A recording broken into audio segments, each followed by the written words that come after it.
તો સર ની રિપ્લેસમેન્ટ આપ જાણો છો કે અત્યારે ઘણા કરવા પડે એવી સ્થિતિમાં થાય છે અને ઘણી વાર છે ટાળવા જેવા નથી હોતા, જેમ લંબાવીએ છીએ તેમ મુશ્કેલી વધી જાય છે. બરાબર. હા, કેટલાક લોકો એવા વાંકા વાંકા ચાલે છે અને લાસ્ટમાં પછી એમને આખરે સર્જરી પડી જાય ને એવું પણ થતું. તો એવા પેશન્ટ સર સર્જરી કર્યા પછી આપણી પાસે આવે છે તો આપ પણ જાણો છો કે કેટલીક વાર એક જ ઘૂંટણની સર્જરી કરે છે, કેટલીક વાર ડોક્ટર અને પેશન્ટ એવી સ્થિતિ હોય છે કે બેઉ રિપ્લેસમેન્ટ સાથે કરી નાખે છે અને એકાદ બે દિવસમાં ડિસ્ચાર્જ કરે છે ને બસ સર આપની પાસે એમને મોકલી આપે છે. તો ઘૂંટણ માટેની અહીંની સારવાર કઈ રીતે શરૂ થશે, કઈ રીતે પૂર્ણ થશે? ઘણું સરસ. ની રિપ્લેસમેન્ટ સર્જરી એ ડાયાબિટીસ જેવું કામ છે. આજે ડાયાબિટીસ એટલો કોમન થઈ ગયો કે લોકોને ડાયાબિટીસ થાય કંઈક બહુ મોટી વસ્તુ નથી લાગતી, ખરેખર બહુ ડેન્જર વસ્તુ છે. એ જ રીતે ની રિપ્લેસમેન્ટ સર્જરી આખો ને આખો સાંધો બદલી નાખે છે. એ ઇઝી સર્જરી નથી અને એ સર્જરી પછી લાઇટલી જે લોકો લે છે એને એના રિઝલ્ટ પણ ભોગવવા પડે છે. Post surgical care is equally important and sometimes it is more important than the surgery. Right. Surgery takes only 2-3 hours but recovery takes 2-3 months.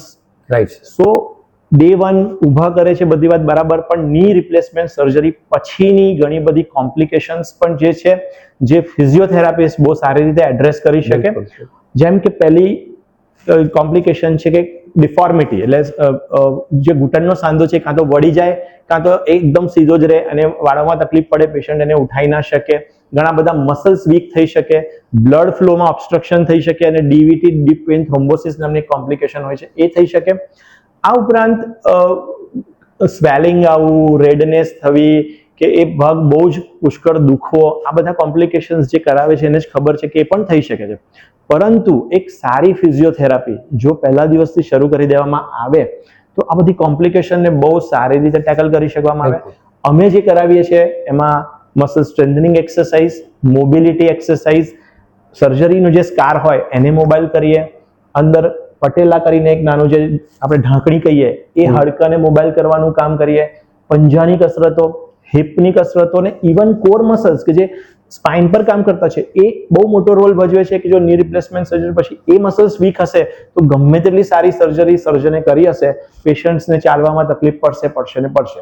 એટલે આ બધા મસલ્સને એડ્રેસ કરવા, એનો ટોન જાળવો, એને વધારે સ્ટ્રોંગ બનાવવા ખૂબ જ જરૂરી હોય છે.